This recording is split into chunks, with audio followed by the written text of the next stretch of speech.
Bonsoir à tous. Moi, je m'appelle Jesse et je suis l'un des pasteurs de cette église.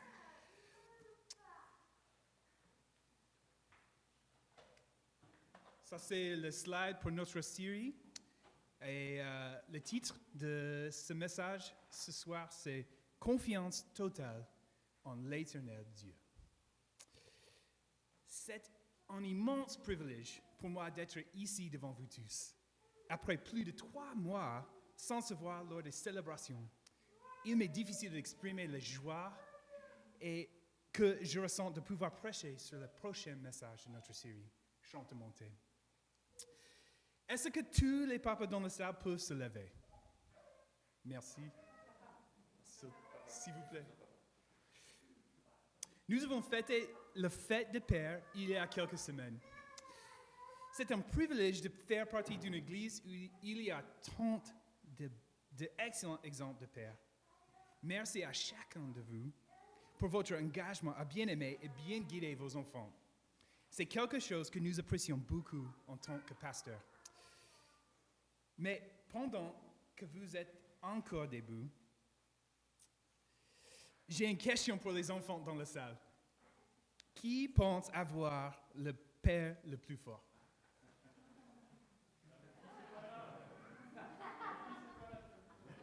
Oui, c'est dommage. Mais est-ce que c'est Antoine? Tu penses ça? Mais Daniel, est-ce que tu peux montrer tes muscles pour nous? Pas mal, pas mal. JD? Ok. Ça, on verra. Et peut-être Sylvain aussi? D'accord. Ok. C'est qui a gagné? Antoine, ouais, bravo.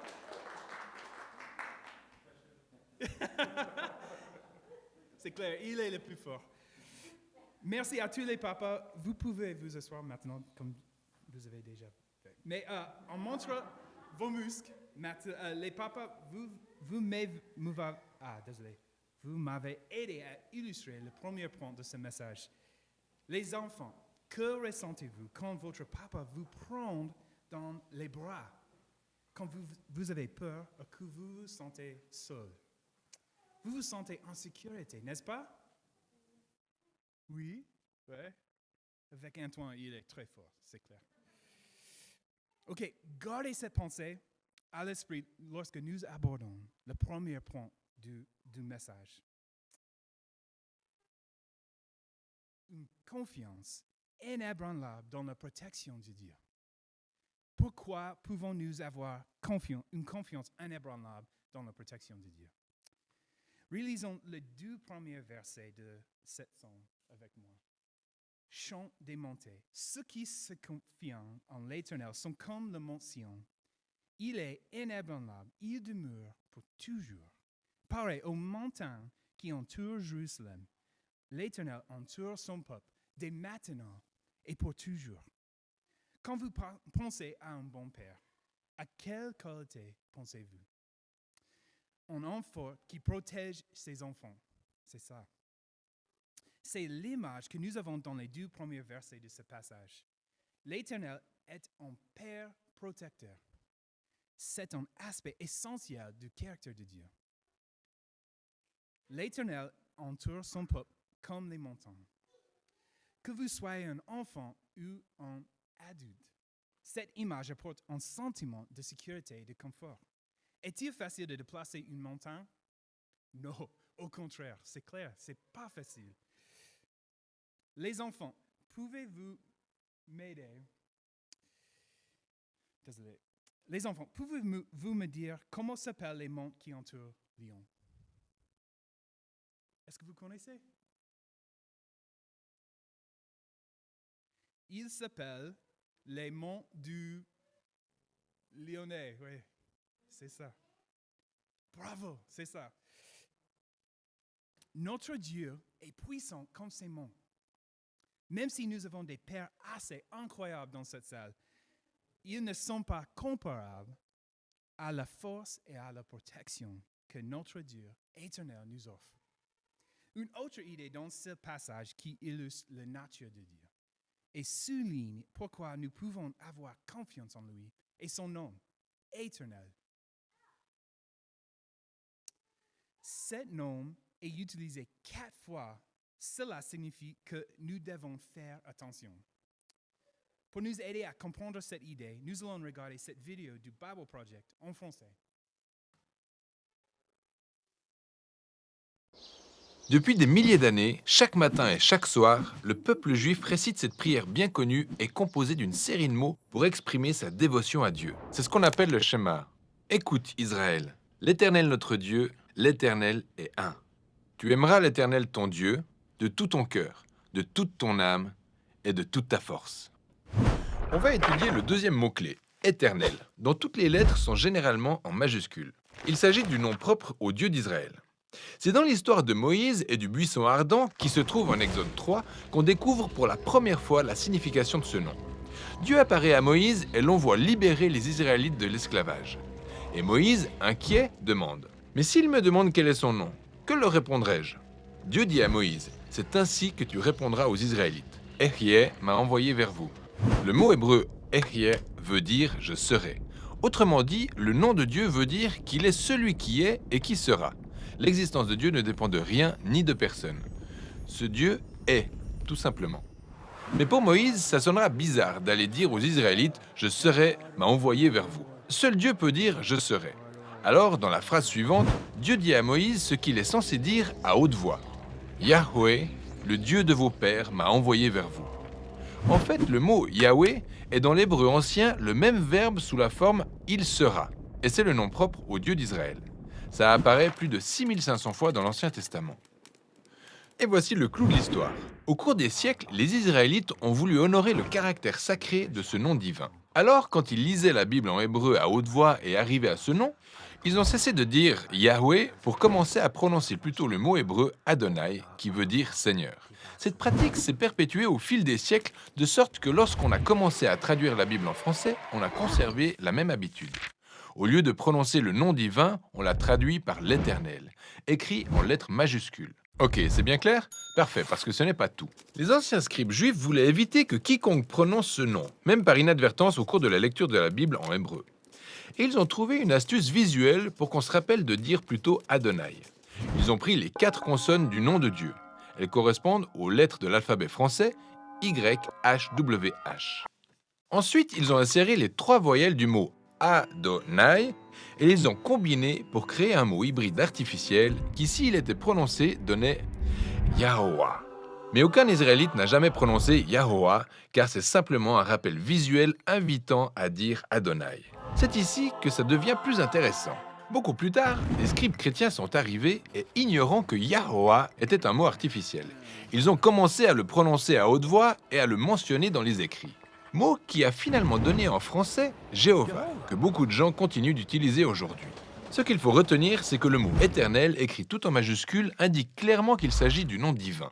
À bien distinguer du mot Seigneur qui apparaît dans les traductions françaises en minuscules. Celui-là est le mot hébreu Adon, qui signifie simplement Seigneur ou Maître. Ce mot est un titre désignant une position d'autorité et attribué à des personnes comme des rois, le maître d'un serviteur, voire un berger pour ses brebis. Et parfois, des auteurs bibliques se servent de ce mot pour faire référence à Dieu, comme dans les expressions « le Seigneur de toute la terre » ou « le Seigneur des seigneurs ». Mais au-delà de tous ces mots, Jéhovah, Éternel, Adonai, se trouve le nom divin originel du Dieu d'Israël.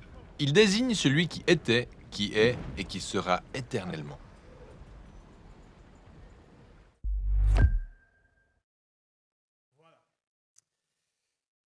Ce nom de Dieu porte en lui force et puissance. Ok, j'ai 2 questions pour tous, c'est pas que pour les enfants. Mais où dans la Bible est-ce que ce nom est utilisé pour la première fois? Je n'ai pas bien entendu. Exode, c'est ça. Merci. Et quel est le nom en hébreu qui correspond au nom français de Dieu éternel? Comment? Adonai, Yahweh. Yahweh, c'est le nom en hébreu. Oui, Le caractère de Dieu est tel que nous pouvons rester confiants et sûrs en lui parce qu'il est la source de notre sécurité. Nous sommes en sécurité non pas parce que nous sommes sûrs de nous-mêmes, mais parce que nous avons confiance que Dieu est sûr de nous.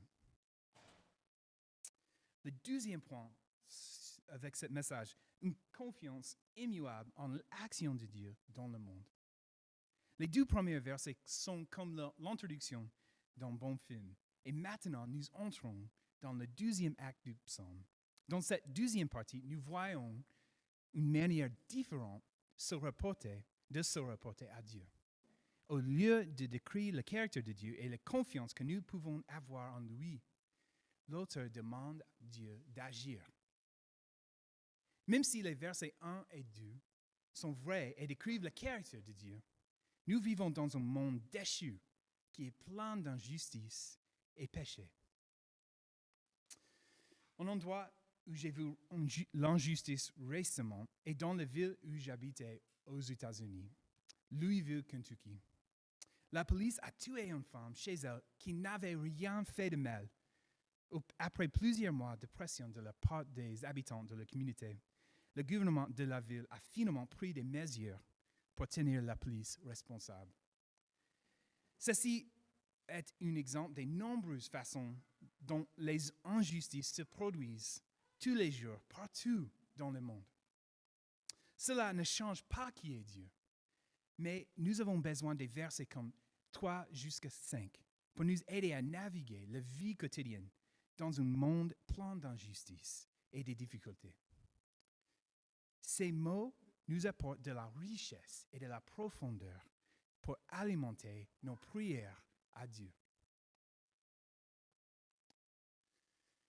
La prière épicée de la parole de Dieu est une prière exaltée. Ce n'est pas simplement une question de vocabulaire divin. C'est une question de pouvoir. Lorsque nous apportons la parole de Dieu directement dans nos prières, nous apportons la puissance de Dieu dans nos prières. Alors, qu'est-ce que ces versets nous apprennent sur la vie dans un monde déchu? Et comment peuvent-ils façonner nos prières à Dieu? Les psalmistes nous aident à crier pour que Dieu agisse au nom des justes. Les versets 3 jusqu'à 5 disent: un pouvoir méchant ne pèsera pas sur la part du juste, afin qu'il ne tende pas les mains vers les mal. Éternel, montre-toi bon pour les hommes bons, pour ceux dont le cœur est droit. Mais ceux qui s'engagent dans des voies tortueuses, que l'Éternel les détruise avec ceux qui font le mal. Que la paix soit sur Israël. Au verset 3, nous voyons dans ce monde, nous pouvons nous entendre à être tentés.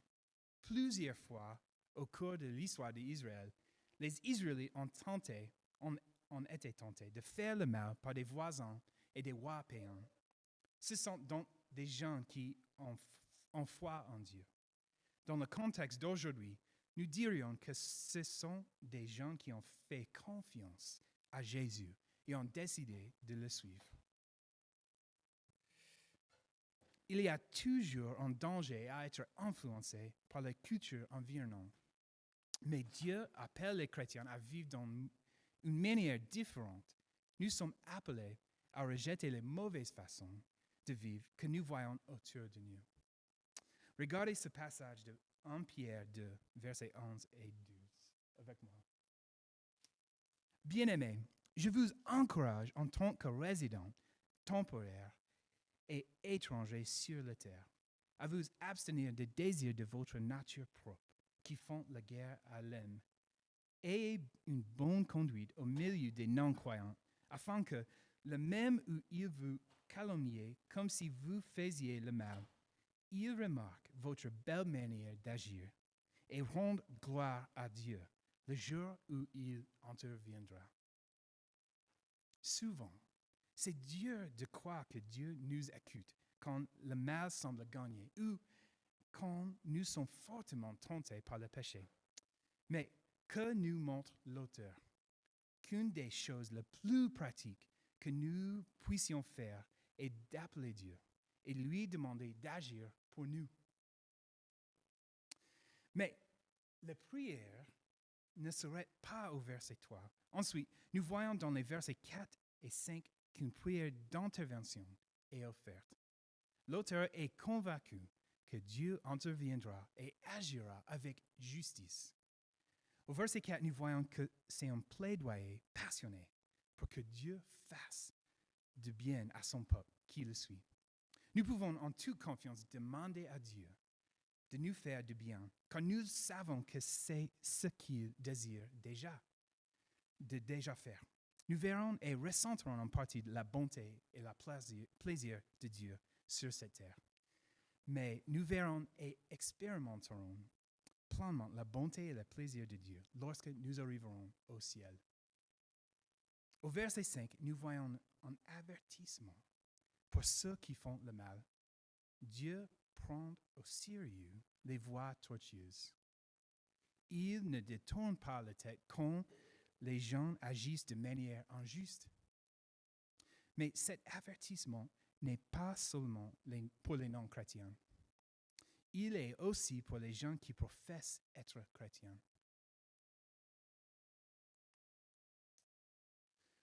Ceux qui suivent des voies tortueuses sont ceux qui abandonnent la bonne voie que Yahweh leur propose et suivent leur propre voie mauvaise.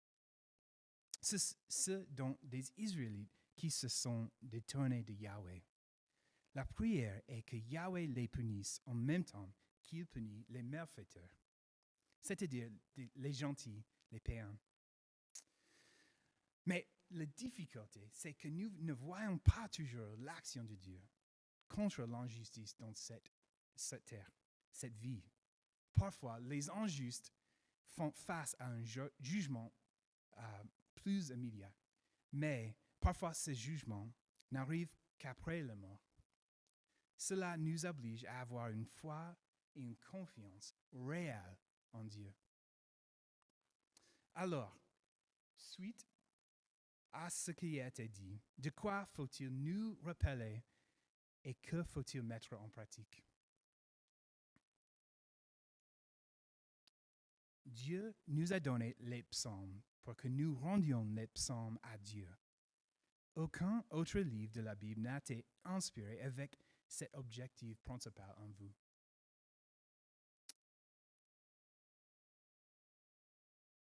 Une confiance inébranlable dans la protection de Dieu et une confiance immuable en l'action de Dieu dans le monde.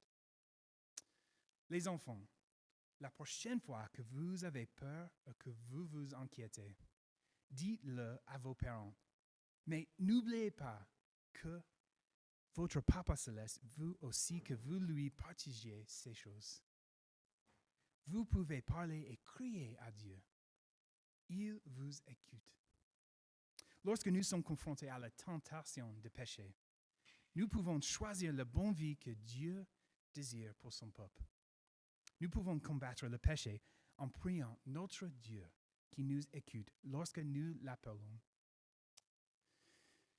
Nous pouvons également avoir une confiance totale qu'il traitera les méchants avec justice. Pourquoi? Parce que nous pouvons faire entièrement confiance à lui, à l'action de bonté de Dieu, au nom de son peuple. Tout cela fait partie intégrante dans le caractère de Dieu. C'est à cause de qui est Dieu. Il est notre grand protecteur. L'Éternel entoure son peuple, dès maintenant et pour toujours.